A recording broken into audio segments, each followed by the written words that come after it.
reply speech within 4 minutes period.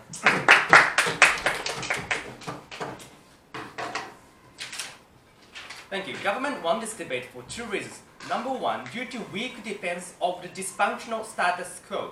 They assume that they are also happy to punish parents when parents are legally liable for children's delinquency.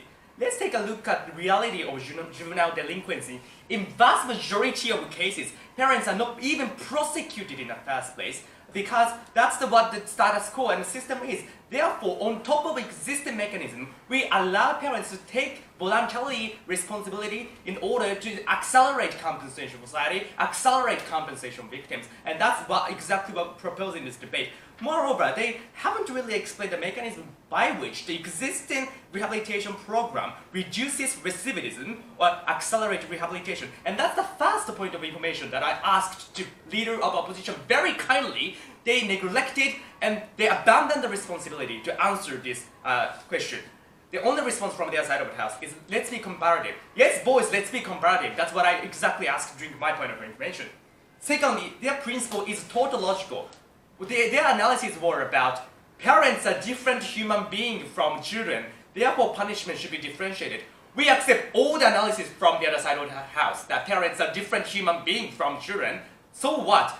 Even if we accept all the analysis, still our principle is extended to apply this case. That's what me and second speaker explained in the 14 minutes in our speech. Moving on to the clash, is this a choice? Their principle is, because parents are different human beings from children, we can't replace punishment. This sounds rhetorically nice but actually empty. What's the rationale behind this principle? Because there are many factors which constitute culpability of children as individuals, we can't outsource perfect responsibility.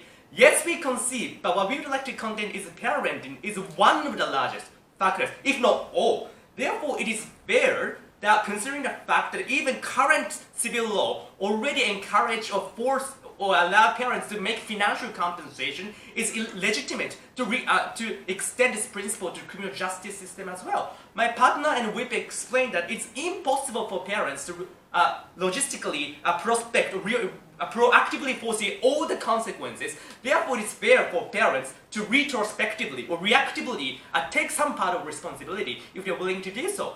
And moreover, reduction of punishment does not principally undermine the rehabilitation program.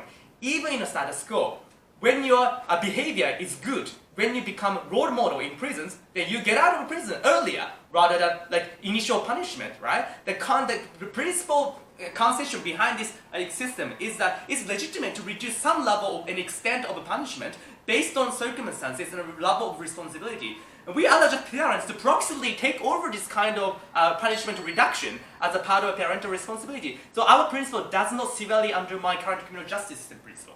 Moving on to the rehabilitation issue of rehabilitation. Two things here.